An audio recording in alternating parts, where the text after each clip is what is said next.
Bonjour à tous et bienvenue pour cette deuxième partie du carnet de notes de septembre. Aujourd'hui je vais évoquer les résultats en double chez les jeunes sur le circuit wheelchair et sur le Belgian Circuit. Je commence tout de suite avec le double.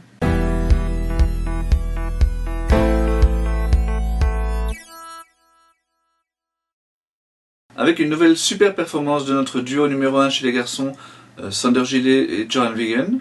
Déjà vainqueurs en juillet de leurs deux premiers tournois ATP, ils n'ont pas tardé à décrocher un troisième succès, c'était à Zhuhai. Cette fois, ils n'ont pas eu à rencontrer deux têtes de série sur leur parcours et ils ont dominé la paire de Mollinaire-Middelkoop en deux tie-breaks en finale. Plus tôt dans le mois, ils avaient terminé leur saison sur dur américain par une finale dans un grand challenger à New Haven. Et après une semaine de repos, ils avaient fait escale à Saint-Pétersbourg pour le tournoi ATP où ils avaient déjà réalisé une demi-finale. Après la Russie, ils ont donc pris la route de la Chine pour aller remporter ce tournoi à Zhuhai, mais malheureusement, leur tournée asiatique s'est arrêtée là. Ils auraient bien aimé enchaîner avec le ATP 500 de Tokyo. Malheureusement, leur classement ne leur permettait pas d'entrer directement dans le tableau final et les qualifications se disputaient alors qu'ils étaient en train de jouer le titre en Chine. Alors c'est dommage bien entendu, mais bon, maintenant leur classement va vraiment évoluer de nouveau avec cette victoire et ils ne devraient normalement plus avoir ce genre de problème, rentrer partout dans tous les tableaux. Et d'ailleurs pas seulement sur le circuit ATP, je ne les ai pas encore entendus évoquer cette possibilité, mais selon mes calculs, il y a vraiment une réelle possibilité qu'ils puissent participer au JO de Tokyo. Ce serait vraiment une magnifique aventure pour eux.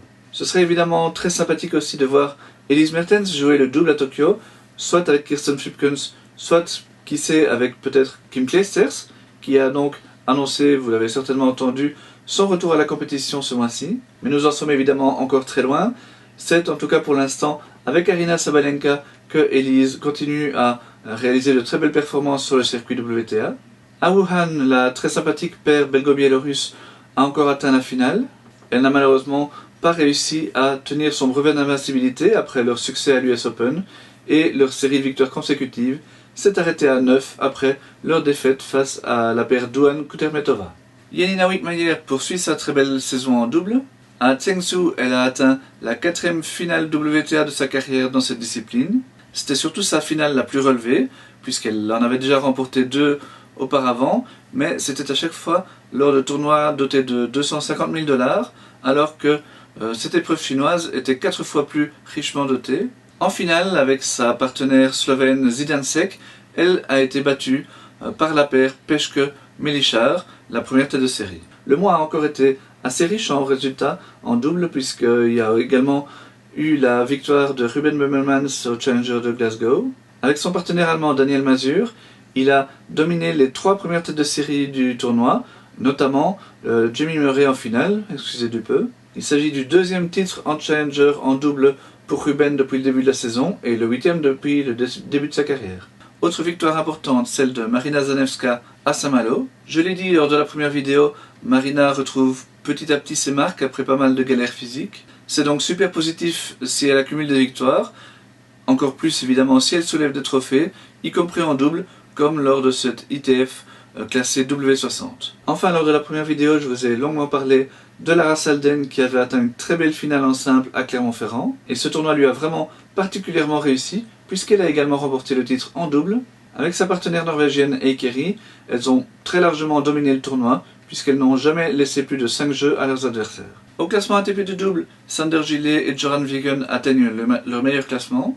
À la race, ils ont même atteint le top 20 mondial, ce qui me donne des raisons d'espérer pour le tournoi olympique de Tokyo, puisque les 32 meilleures équipes seront qualifiées. Alors, les règles pour une telle qualification sont assez complexes, c'est donc pas encore certain qu'ils auront le classement suffisant, mais en tout cas ils sont en bonne voie. Kimmer Coppejans, qui a été finaliste au Challenger de Séville, et Chris Heyman, qui a atteint le même stade au M25 de Mulhouse, sont les 2 autres grands vainqueurs du mois. Chez les filles, Elise Mertens entre dans le top 3. Je précise toutefois que le classement que j'avais pris pour le début du mois ne prenait pas encore en compte sa victoire à l'US Open. Par contre, c'est bien sa finale à Wuhan qui lui permet, avec sa partenaire Aryna Sabalenka, d'atteindre la première place du classement race. Yanina Wickmayer fait également une très belle opération grâce à sa finale à Zhengzhou. Par contre, Hélène Scholzen dégringole hors du top 500. Elle est absente depuis le mois de mai, malheureusement, pour une assez sérieuse blessure, mais elle espère tout de même être de retour sur le circuit vers la mi-novembre. Dans les classements ITF de double, il y a très peu de changements, hormis évidemment la belle montée de Chris Heyman pour les mêmes résultats qui lui ont valu de monter également au classement ATP.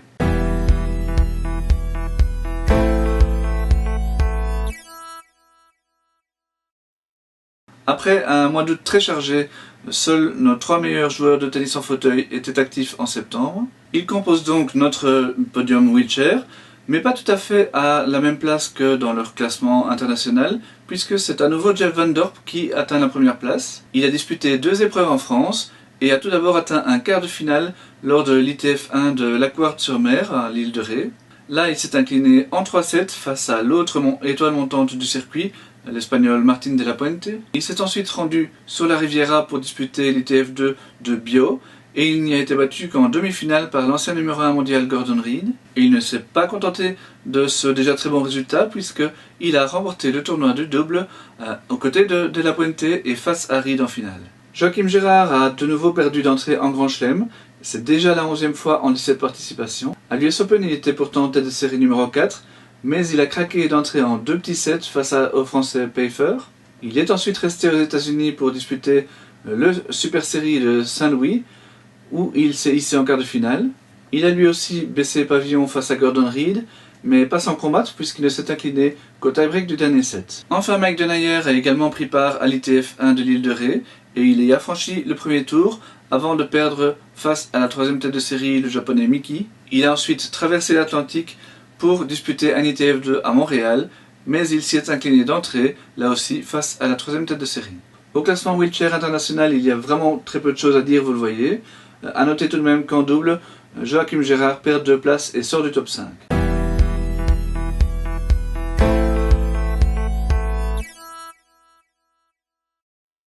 Comme le mois dernier, c'est Sofia Kostoulas qui s'empare de la première place du podium des espoirs. Sa première place du mois passé, elle la devait à une victoire obtenue lors d'un J2 au Caire à la fin du mois d'août. Elle est restée la semaine suivante, donc début septembre, au Caire, toujours pour un J2, et cette fois elle s'est arrêtée en finale et en 3-7 face à la première tête de série.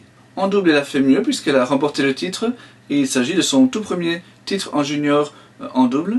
Et bien que ce soit le seul tournoi qu'elle ait disputé ce mois-ci, ça lui suffit pour obtenir cette première place. Car bien sûr, il y a eu beaucoup moins de joueurs belges actifs en ce mois de rentrée scolaire. Il n'y a d'ailleurs eu qu'un seul titre en simple, ce qui tranche particulièrement avec les 6 remportés en août. Mais le succès de Michael Debus au J4 de Lucerne est tout de même remarquable. Déjà parce qu'il l'a acquis avec la manière, en battant la première tête de série 7-5 au dernier set lors de la finale.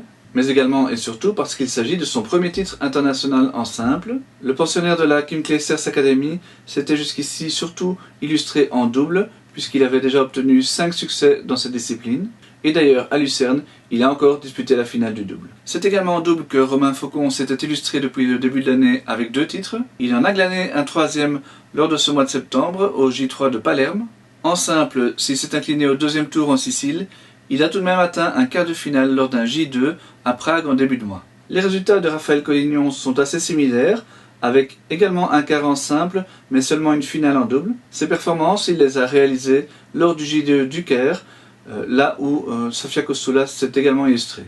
Lucie Rabiot a également atteint une finale en double en ce mois de septembre, dans un tournoi certes moins relevé puisqu'il s'agissait d'un J5 à Sfax en Tunisie. Elle a également atteint une demi-finale lors de ce tournoi, ce qui constitue son meilleur résultat depuis qu'elle dispute les tournois juniors. De l'autre côté de la planète, Inès Stéphanie a également atteint une finale en double lors d'un J5, c'était à Hamilton en Nouvelle-Zélande. Enfin, dernier bon résultat en U18, Chiara Onyaseke a réalisé une bonne tournée en Afrique. Elle a atteint les quarts de finale des 2 tournois qu'elle a disputés, le premier à Lomé au Togo et le deuxième à Cotonou chez le voisin béninois. Dans les catégories d'âge inférieur, c'est surtout la Coupe de Borman, le championnat de Belgique des jeunes, qui a occupé nos espoirs. La catégorie reine des U15 a été remportée par Juliette Bovy chez les filles. Elle est ainsi la 3e de la famille à s'illustrer en de Borman, après la victoire d'Arnaud chez les U10 il y a 9 ans, et les 2 finales de Margot en U16 en 2012 et 2013. Chez les garçons, la victoire est revenue à Joshua Neutz, qui a surpris le numéro 1 du tableau, Guillaume Jacob, en finale. Il ne lui a même laissé que 2 jeux. Enfin, dans les autres catégories, il faut surtout noter le succès de Mette Stegmans chez les U13. Mette est en effet la seule à avoir réalisé le doublé avec les championnats flamands qui se disputaient 2 semaines plus tôt. Au classement junior, la seule montée intéressante, c'est celle de Michael Debooz grâce à sa superbe victoire en Suisse. Par contre, Louis Herman poursuit sa plongée au classement dans cette saison bien noire pour lui. Il y a un petit peu plus de mouvement chez les filles avec bien sûr Sofia Kostoulas qui poursuit sa route vers les sommets. Chiara Onyaseke et Lucie Rabiot grimpent bien également. Par contre, les classements U16 et U14 n'ont quasiment pas évolué.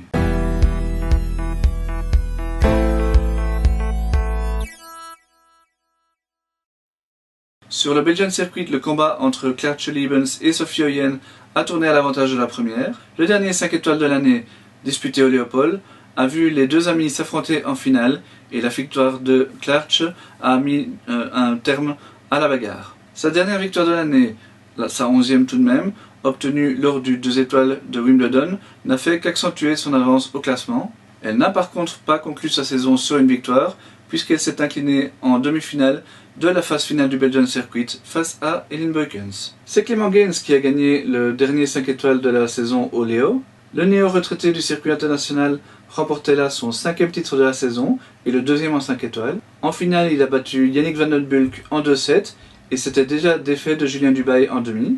Il termine d'ailleurs sa saison en force puisqu'il remporte également la phase finale du Belgian Circuit, un tournoi qui malheureusement ne donne pas de points pour le classement. Et c'est d'ailleurs bien dommage puisque Clément était le seul membre du top 5 présent pour cette phase finale au Tennisland Rebek. Yannick Van Den Bulck, assuré de sa première place au classement final après sa victoire face à Romain Barbosa sur abandon en demi-finale au Léo, n'a donc pas disputé cette phase finale. Après sa finale au Léo, il a tout de même encore remporté un 4 étoiles au Garissard, totalement en roue libre puisqu'il n'a laissé que 9 jeux à ses 4 adversaires. Yannick a tout de même remporté 9 titres cette saison, dont 3 5 étoiles, donc il n'a certainement pas usurpé son succès. Chez les filles, c'est Sophie Oyen qui remporte la phase finale, au détriment d'Elin Beukens lors du tout dernier match de la saison. Au Léo, elle avait déjà dominé Elin, ainsi que Catherine Chantraine, mais elle s'était inclinée en finale face à Claartje Liebens. Avec ses 9 titres, Sophie aura tout de même été une adversaire plus que coriace pour la numéro 1 au classement. Parmi les autres bons résultats, on peut citer la finale de Thibaut Sèvres aux 4 étoiles de Garissard. C'était un très bon résultat puisque Thibaut n'avait jamais atteint une finale à ce niveau. Alexander Knepkens a également réalisé un très bon mois avec une victoire aux 2 étoiles de la Kim Clijsters Academy et puis une finale lors de la phase finale du Belgian Circuit. Enfin, le seul multiple vainqueur du mois, c'est Jordan Paco qui remporte 2 une étoile au TC Sonagien et à Jumet. Au classement, Claartje Liebens termine tout de même avec 50 points d'avance sur Sophie Oyen et plus du double des points sur la 3e Elin Beukens. 2 jeunes filles de 18 ans à peine complètent ce top 5 et il faudra sans doute compter avec elles pour les années à venir. Chez les garçons, le classement est tout de même nettement plus serré avec un Yannick Van Den Bulck qui termine en tête devant Romain Barbosa et Clément Gaines qui sont à égalité. Voilà, ceci met un terme à la deuxième partie du carnet de notes de septembre. En octobre, il est possible que je fusionne les 2 vidéos en une seule puisque le Belgian Circuit est terminé. Pareil pour les circuits U16 et U14 de Tennis Europe. Enfin, c'est pas encore certain, ça dépendra certainement de la quantité et surtout de la qualité des résultats de nos joueurs. D'ici là, profitez bien de cette fin de saison et à dans un mois. Salut!